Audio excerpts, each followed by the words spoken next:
Sahabat hikmah di balik kisah, di bulan puasa, ibu hamil dan menyusui mendapat keringanan untuk tak jalankan ibadah puasa jika kondisinya tidak memungkinkan. Di antaranya, ada indikasi medis juga sang ibu berpuasa, perkembangan janin menjadi terganggu. Untuk ibu menyusui, jika ASI menjadi tak maksimal dan kurang untuk bayinya, maka dianjurkan untuk tidak berpuasa dulu. Satu yang pasti, puasa tidak akan mengubah komposisi gizi air susu ibu. Ya, ibu menyusui bisa jalankan puasa sebulan penuh, asalkan paham benar kemampuan tubuh sendiri dan tidak memaksakan. Intinya, baik atau tidaknya berpuasa saat hamil dan menyusui sangat bergantung pada kondisi kesehatan ibu dan janinnya. Bagi ibu hamil dan menyusui yang berpuasa, pastikan Anda mendapat asupan gizi seimbang. Saat berbuka, pilihlah makanan yang gizinya cepat diserap tubuh. Kurma misalnya. Kandungan karbohidrat dalam kurma mudah dicerna tubuh, sehingga melepas energi berkelanjutan. Dan sebaiknya jangan langsung konsumsi air dingin.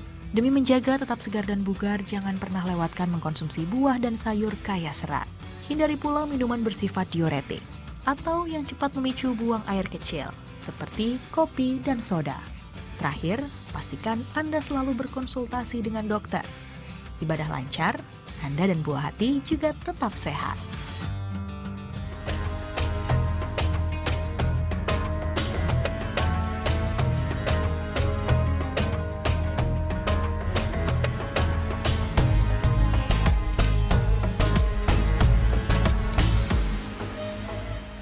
Assalamualaikum warahmatullahi wabarakatuh. Alhamdulillah kita ketemu lagi sahabat hikmah. Tentu saja kali ini bersama saya Rahmah Hayuningdiah dan sudah ditemani oleh Ustadz Zaki Mirza. Apa kabar Pak Ustadz? Alhamdulillah sehat walafiat. Alhamdulillah. Seru nih kita mau bahas hal, sebenarnya ini mungkin hal yang sudah banyak diketahui orang gitu, jamak gitu. Kalau misalnya wanita hamil atau menyusui itu dapat keringanan, boleh nggak puasa, tapi nanti harus dibayar atau misalnya pakai fidyah.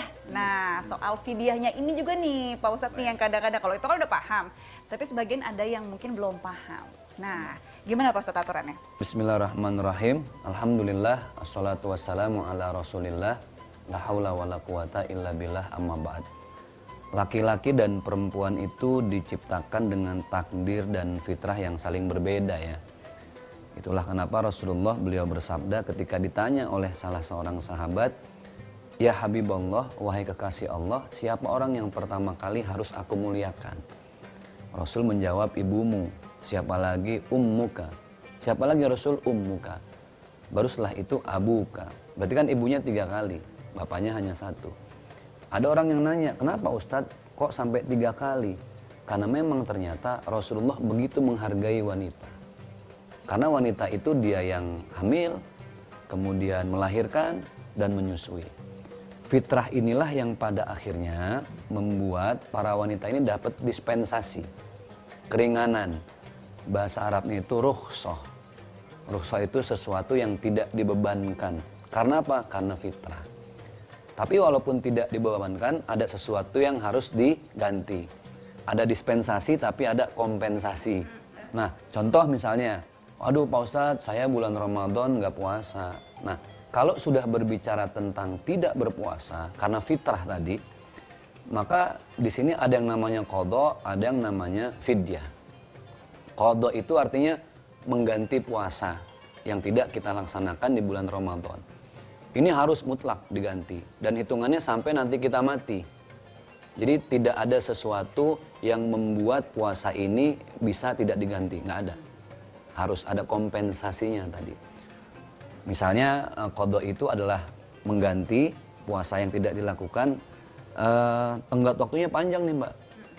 11 bulan ke depan sampai ketemu bulan Ramadan lagi. Tapi hati-hati, perempuan nih kadang suka ngentengin gitu loh. Nggak terasa gitu ya, atau Ramadan kayak sebulan lagi, pas lihat tanggalan, oh udah besok. Mau jauh amat gitu ya, perbedaannya. Lupanya amnesia itu kayaknya. Nah, itu dia. Ada qadha, yang kedua ada fidyah. Fidyah ini adalah mengganti puasa yang tidak dilakukan dengan memberikan 1 orang miskin, du'afa. Ya. Bagaimana secara hukum? Yang pertama adalah ada satu pendapat yang mengatakan puasa ini bisa diganti dengan qadha semua. Tidak harus dengan fidyah. Kan definisinya udah kita bahas nih tadi masing-masing. Harus diqadha, ini mazhabnya Hambali. Ada lagi pendapat dari Imam Abdullah bin Abbas. Beliau berpendapat bahwa perempuan yang tidak berpuasa, hamil atau menyusui bisa diganti dengan fidyah semua. Tidak harus dengan qadha. Jadi tergantung mau pilih yang mana. Ada lagi pendapat ketiga, pendapat Imam Syafi'i. Ini imam yang kita anut pendapatnya di Indonesia ya terutama, dan ini banyak dipakai di Asia Tenggara, Malaysia, Singapura, Brunei. Pendapat ini adalah bagi perempuan yang tidak berpuasa, tidak bisa berpuasa karena pertimbangan tadi, hamil dan menyusui, ada dua pilihan. Harus dikaji dulu. Dia nih nggak puasa pertimbangannya karena ngejagain dirinya. Misalnya kata dokter, Bu, ibu jangan puasa ya, ibu lagi hamil atau lagi menyusui. Kalau ibu puasa beresiko tinggi, bahkan bisa jadi ibu ya rawan dah dengan kematian misalnya gitu. Ini pertimbangan medis. Ada lagi yang orang tidak berpuasa karena pertimbangan janinnya. Setelah di USG misalnya, Bu, ini bahaya nih Bu. Ini kalau ibu puasa bayinya nanti bakal kena pengaruhnya gitu. Kalau pertimbangannya adalah karena kemaslahatan diri sendiri, maka qadha pilihannya diganti. Pilihannya 11 bulan tadi. Tapi kalau pertimbangannya karena kesehatan janin, keselamatan janin, maka dua, fidyah juga qadha. Fidyah untuk bayinya, qadha untuk diri sendiri. Nah, tapi yang bagus itu kita tinggal di daerah mana, di Indonesia, di Jakarta, rata-rata mazhabnya Syafi'i. Jadi jangan sampai nanti cuma karena ngentengin gitu loh. Ah ya udahlah, kan kata Ustadz juga bisa fidyah semua gitu kan. Udahlah fidyah aja misalnya kayak gitu. Nah, yang perlu kita ketahui dan perlu disampaikan ke masyarakat adalah fidyah itu ukurannya memberi makan satu orang miskin, tapi bukan sekali. Misalnya ya udahlah kasih 30.000 deh Ustadz deh. Udah selesai fidyahnya. Enggak.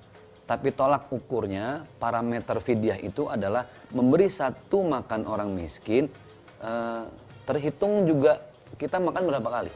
Kan normalnya orang 3 kali. Sehari 3 kali, iya. Sarapan, makan siang, makan malam. Nah, itu yang dihitung, dikonversi. Berapa nih sarapan? 10.000, kan normal segitu ya. Ya lumayan lah lontong, telur gitu kan. Itu juga udah lontong yang VIP lah 10.000. Wah, iya. Makan siang 15, makan malam 15. Total berapa tuh tadi? 40.000. Jadi 40.000 tinggal kali berapa dia tidak berpuasa. Gitu. Jadi itu hitungan fidyah. Nah, itu dia tuh Ustadz.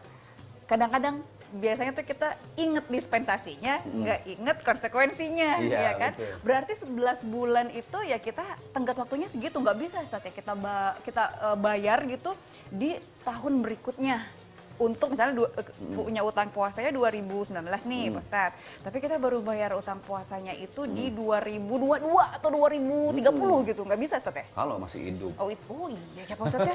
Nanti kalau kita bawa utang Itu dia. Iya bener. Karena hutang puasa itu pasti akan ditanya. Bahkan saking pentingnya hutang berpuasa, ketika seseorang yang meninggal dunia padahal masih punya hutang puasa, maka ahli waris nih wajib menunaikan puasanya lagi gitu loh. Itu jadi diturunin. Iya diturunkan.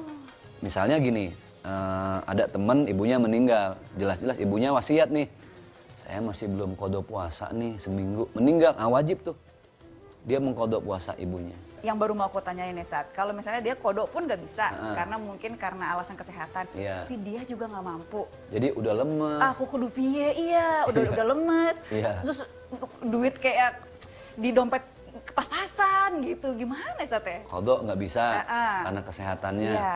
Fidyah juga boro-boro, sedekah semampunya aja udah. Oh, itu solusinya. Solusinya, sedekah semampunya. Habis apa lagi coba kan? Sama kayak orang yang udah nggak bisa ngapa-ngapain deh. Udah kritis banget, sholat itu wajib diqadha kan.